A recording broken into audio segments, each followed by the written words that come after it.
Hi friends, இன்றைக்கி நம்ம இந்த ட்ராமாவோட அடுத்த எபிசோடு தான் பார்க்க போகிறோம். ஸோ லாஸ்ட் எபிசோடில் இதுவரை பார்த்துருந்தோம் அப்படின்னா சோயாவுக்கு ஒரு விஷயம் தெரிய வந்திருக்கும், நம்மளுக்கு கிம்மை தான் பிடிச்சிருக்கு அப்படின்னு. ஸோ அவள் பிளைண்ட் டேட் வந்திருப்பா, இருந்தாலும் அவனை போய் மீட் பண்ணி பேசணும் அப்படின்றதுக்காக குடுகுடுன்னு ஓடி வந்துட்டுருக்கா. வர வழியில் கிம்முக்குமே கால் பண்ணி சொல்லிகிட்ருக்கா, அவங்கக்கிட்ட நான் முக்கியமான ஒரு விஷயம் பேசணும், ஹாஸ்பிட்டலே வெயிட் பண்ணுங்கள் அப்படின்னு. அவனுக்கு ஒன்றும் புரியல.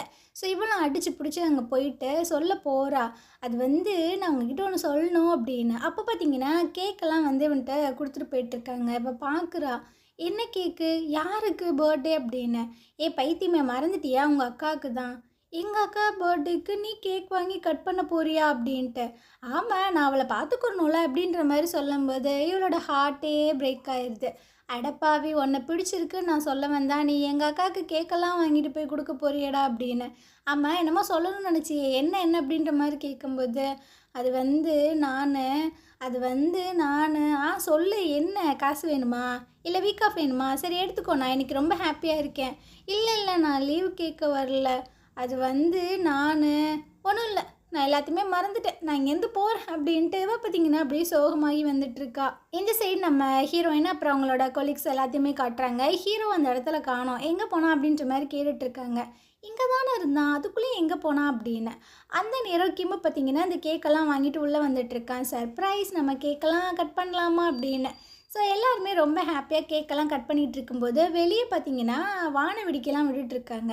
என்னடா அது அப்படின்ட்டு எல்லாருமே பார்த்துட்ருக்காங்க. ஆனால் ஹீரோயினுக்கு மட்டும் புரியுது, ஸோ இது கண்டிப்பாக ஹீரோவோட வேலையாக தான் இருக்கும் அப்படின்ட்டு. இப்போ பார்த்தீங்கன்னா குடுன்னு கீழே பார்க்குறா. அங்கே ஒரு மணல் கடிகாரம் கிடக்கு. ஹீரோ எப்போவுமே அதை வச்சுருப்பான் போல். ஸோ அதை எடுத்து வச்சுட்டு கத்திக்கிட்டே இருக்கா, ஹீரோன்னு சொல்லி. இவன் பார்த்தீங்கன்னா அந்த செவத்துக்கு பின்னாடி தான் நிற்கிறான். இவனோட ரிஃப்ளெக்ஷன் தெரியுது. ஸோ அதை பார்த்துட்டே ஹீரோயின் பேசிகிட்டு இருக்கா. நீ என்னை பிரேக்கப் பண்ணணும்னு நினைக்கிற, என்னை நீ உண்மைக்குமே லவ் பண்ணல. சரி ஓகே, நீ உன் மனசில் இருக்கிறத நீ சொல்லவே மாட்ற. நான் மட்டும் ஏன் இப்படியே இருக்க, நானும் என் மனசுக்குள்ளே இருக்கிற அந்த 7 விஷயங்களை மறந்துடுறேன், இதோட மறந்துடுறேன் அப்படின்ட்டு ஒன்று நான் சொல்லிகிட்டு இருக்கா. ஃபஸ்ட்டு நான் உன்னை மீட் பண்ணது, அப்புறம் நம்ம 2 பேரும் லவ்வை அக்செப்ட் பண்ணிக்கிட்டது, அந்த ஜாலியாக பஸ்ஸில் போனது, இந்த மாதிரி எல்லா விஷயங்களுமே என் மைண்ட்லேருந்து நான் அழிக்கணும்னு தான் நினைக்கிறேன். ஆனால் என்னால் முடியலையே அப்படின்னு. ஹீரோக்கு பார்த்தீங்கன்னா இதுக்கு மேலே முடியல கேட்க. ஸோ போகலாம் அப்படின்னு திரும்புகிறான். அந்த இடத்துக்கு பார்த்தீங்கன்னா கிம்மு வந்துடுறான். என்னாச்சு, நீ என்ன பண்ணிகிட்ருக்க அப்படின்னு. அது ஒன்றும் இல்லை, என் மனசில் இருக்கிற பாரத்தெல்லாம் கொட்டிகிட்டு இருந்தேன், வேறு ஒன்றும் இல்லை அப்படின்ட்டு 2 பேர் உள்ளே போயிடுறாங்க. ஹீரோக்கு பார்த்தீங்கன்னா இன்னுமே கஷ்டமாயிருது. இந்த சைடை சோயாவை கட்டுறாங்க. இவ பார்த்தீங்கன்னா மோலியை மீட் பண்ணிகிட்ருக்கா. எனக்கு மனசு ரொம்பவே கஷ்டமாக இருக்குது, என் கூட ட்ரைனிங் வரியா அப்படின்ட்டு. அவள் ஆல்மோஸ்ட் வீட்டுக்கு கிளம்பிட்டா. இருந்தாலும் கேட்குறாளே, புள்ள ரொம்பவே கஷ்டமாக இருக்குது போலையே அப்படின்ட்டு. இவளும் பார்த்தீங்கன்னா அந்த பஞ்சிங் பேக் இருக்குல்ல, அதை தொங்க விட்டுருக்கா. உனக்கு ஆத்திரம் தீர வரைக்கும் இதை அடி அப்படின்னு. ஸோ இவளும் பார்த்தீங்கன்னா அதை போட்டு குத்துன்னு குத்திட்டுருக்கா. ஏண்டா நாயே, உனக்கு என் மனசு புரியலையாடா, என்னை சுற்றி இருக்கிற எல்லாத்தையுமே போயிட்டு பேசுகிற வழியிற, என் மனசு மட்டும் உனக்கு ஏன் புரிய மாட்டுது அப்படின்னு. மோலிக்கு பார்த்தீங்கன்னா அவள் என்ன பேசுகிறா, யாரை பற்றி பேசுகிறா அப்படின்ற மாதிரியே புரியாமல் பார்த்துட்ருக்கா. அப்போ பார்த்தீங்கன்னா அப்படியே ஒரு எல்லோ கலரில் லைட்டு. ஸோ அங்கே கிம்மு நின்றுட்டுருக்கான். என்ன ஆச்சு செல்லம், உனக்கு என்ன பிடிச்சிருக்கா, மாமாட்ட நேராக சொல்லலாம்ல அப்படின்ட்டு வாயை கூச்சிட்டு அப்படியே கிஸ் பண்ணுற மாதிரி வந்துட்டுருக்கான். சோயாவும் பார்த்தீங்கன்னா அப்படியே ரெடி ஆகிட்டுருக்கா. அப்போ பார்த்தீங்கன்னா மூச்சியில் அந்த பேக் அடிக்குது. ஸோ இவ்வளோ நேரம் கனவு கண்டிருந்துருப்பா போல்.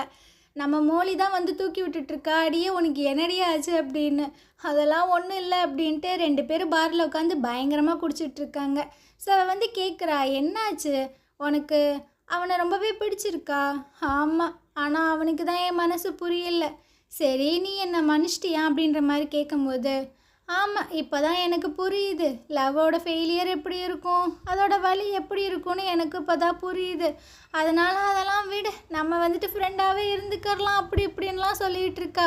குடிச்செல்லாம் முடிச்சுட்டு ஹீரோனோட வீட்டில் பார்த்தீங்கன்னா மோலி தான் போய் விட்டுட்டுருக்கா சோயாவை. என் தங்கச்சிக்கு என்னாச்சு அப்படின்ற மாதிரி கேட்கும்போது அதை அவட்டே கேளு அப்படின்னு அவள் கோவமாக அங்கேருந்து போயிடுறா.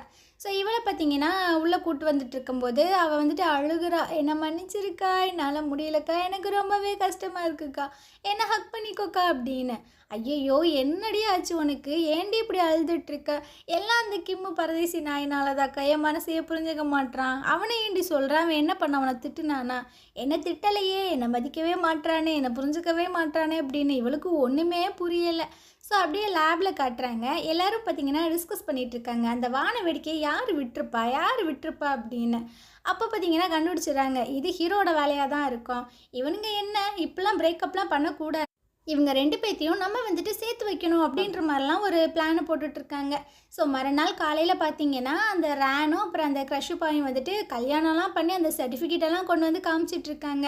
ஸோ எல்லோரும் பார்த்தீங்கன்னா அப்போ எங்களுக்கு ட்ரீட் வைங்க அப்படின்ற மாதிரி கத்திகிட்ருக்காங்க.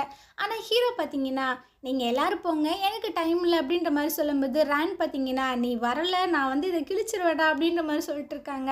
ஏன்னா இவ்வளோ பெரிய விஷயம் பண்ணது இவங்க 2 பேர்த்தையும் சேர்த்து வைக்கணும் அப்படின்றதுக்காக தானே. ஸோ என்ன இவங்க நம்மளுக்காக மேரேஜ் சர்டிஃபிகேட்டே கிழிப்பேன்னு சொல்கிறாங்களேன்ட்டு, சரி நான் வரேன் அப்படின்னு ஹீரோ ஒத்துக்கிறான். இதுக்கப்புறம் என்ன பயங்கரமாக எல்லோரும் உட்காந்து குடிச்சிட்ருக்காங்க. ஸோ ஹீரோவை பார்த்தீங்கன்னா பயங்கரமாக குடிக்க வைக்கிறாங்க, நீ எனக்காக குடி, சியர்ஸ் பண்ண குடி அப்படின்னு.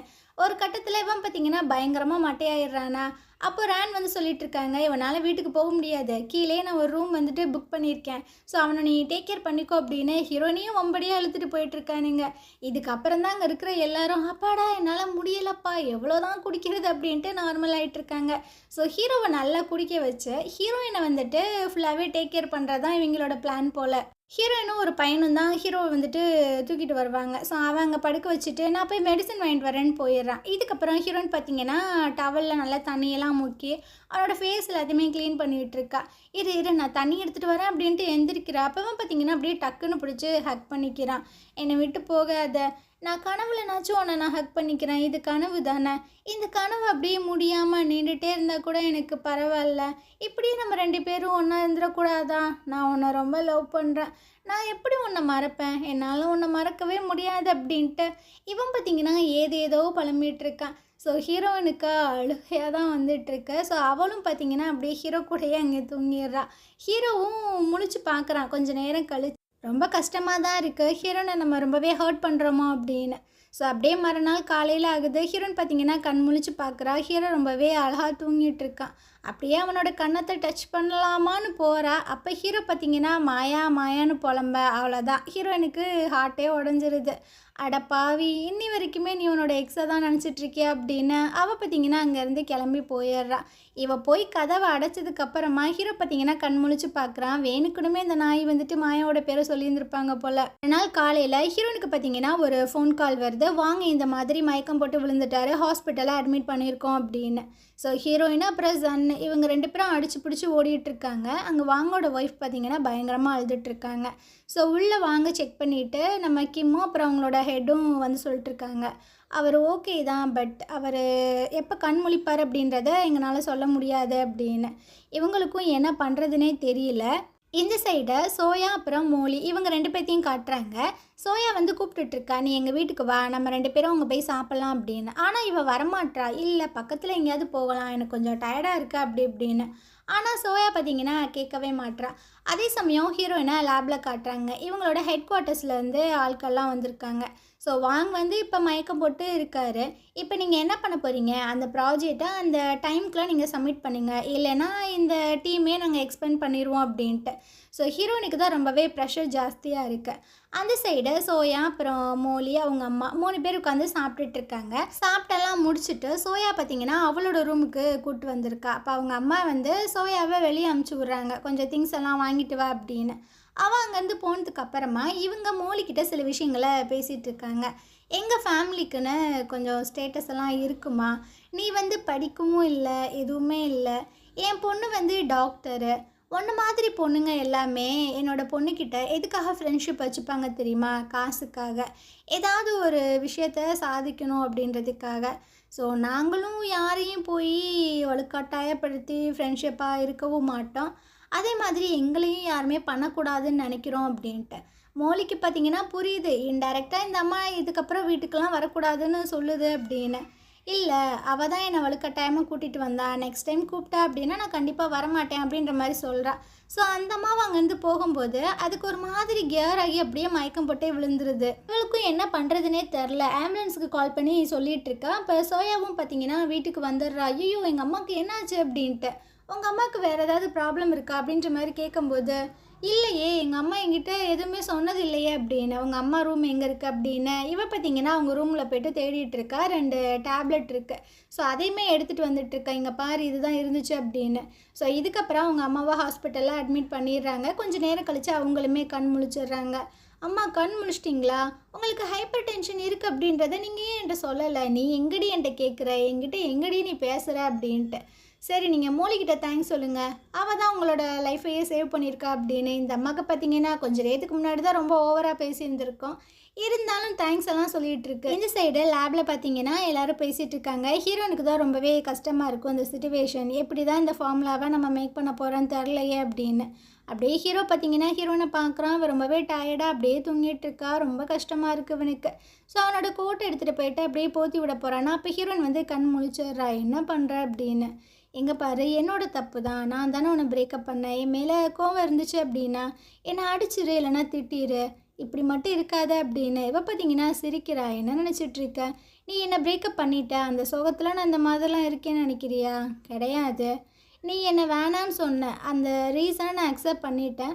ஸோ அதுலேருந்து நான் வெளியே வந்துட்டேன். நீ முன்னாடி பார்த்த அந்த ஹீரோயின் வேறு, இப்போ நான் இருக்கிற ஹீரோயின் வேறு அப்படின்னு. ஹீரோ பார்த்தீங்கன்னா அப்படியே ஒரு மாதிரி பார்த்துட்ருக்கான். சரி நான் இங்கேருந்து போகிறேன் அப்படின்னு. எங்கே போகிற? வீட்டுக்கு தானே? இல்லை நான் வாங்க மீட் பண்ண போகிறேன். அப்போ நானும் வரேன் அப்படின்னு. இவனும் வரான்.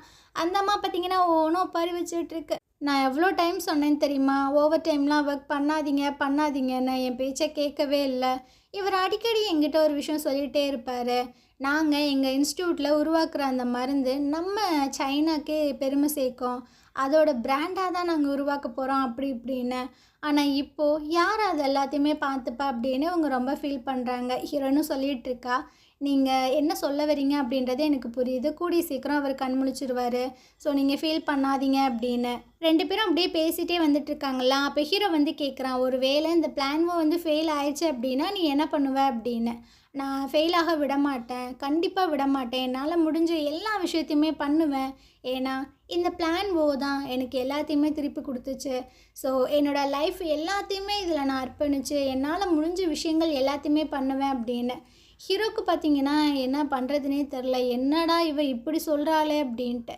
ஸோ அப்படியே வீட்டுக்கு போய் அவங்க அங்கிள்கிட்ட ஃபோன் பண்ணி சொல்கிறா, நான் இந்த மிஷின்லேருந்து குவிட் ஆகிக்கிறேன் அப்படின்னு. அவருக்கு கடுப்பாயிட்ருக்கு. ஸோ ஃபோனை பார்த்தீங்கன்னா வெடுக்குன்னு கட் பண்ணிகிட்ருக்காங்க. மறுநாள் பார்த்தீங்கன்னா ஹீரோயின் வந்து ஹீரோ ஒரு மாதிரி பார்த்துட்ருக்கா. என்னாச்சுன்னு தெரில. கால் பண்ணி கூப்பிட்றான், நான் அவங்ககிட்ட பேசணும் அப்படின்னு. எதுக்காக நீ ரிசைன் பண்ண போகிற? என்னோடய மெயில் அட்ரஸுக்கு உன்னோட ரெசிக்னேஷன் லெட்டர் வந்தது அப்படின்னு. ஆமாம், நான் உன் கூட இதுக்கப்புறம் ஒன்றா ஒர்க் பண்ண விரும்பலை, அதனால தான் அப்படின்னு. என்ன நினச்சிட்ருக்க நீனு? வாங்கக்கு உடம்பு சரியில்லாமல் ஹாஸ்பிட்டலில் அட்மிட் பண்ணியிருக்காங்க. புது ஃபார்முலாவை சப்மிட் பண்ண சொல்லி ஹெட் குவார்ட்டர்ஸ்லேருந்து ப்ரெஷர் ஜாஸ்தியாக வந்துகிட்டே இருக்குது. இந்த மாதிரி ஒரு சிச்சுவேஷனில் நீ ரிசைன் பண்ணிட்டு போறியா அப்படின்னு. உன்ன மாதிரிலாம் என்னால் இருக்க முடியாதுமா. உன்னோட லைஃபையே நீ சாக்ரிஃபைஸ் பண்ணி சில விஷயங்களை பண்ணுவேன். அதுக்காக நான் எதுக்கு உன் கூட நிற்கணும்னு நினைக்கிறேன் அப்படின்னு. ஹீரோயினுக்கு பார்த்தீங்கன்னா என்ன பண்ணுறதுன்னு தெரில. இவனடா இந்த மாதிரிலாம் பேசிகிட்டு இருக்கான் அப்படின்னு. உனக்கு எஞ்சி கேட்குறேன், தயவு செஞ்சு நீ இங்கே இரு அப்படின்ற மாதிரி சொல்கிறாங்க. இல்லை என்னால் முடியாது அப்படின்னு ஹீரோ பார்த்தீங்கன்னா பட்டுன்னு சொல்லிவிட்டு அங்கேருந்து போகிறான். இவளுக்கு ரொம்ப கஷ்டமாக இருக்குது. ஸோ இந்த இடத்துல இந்த எபிசோடு முடியுது.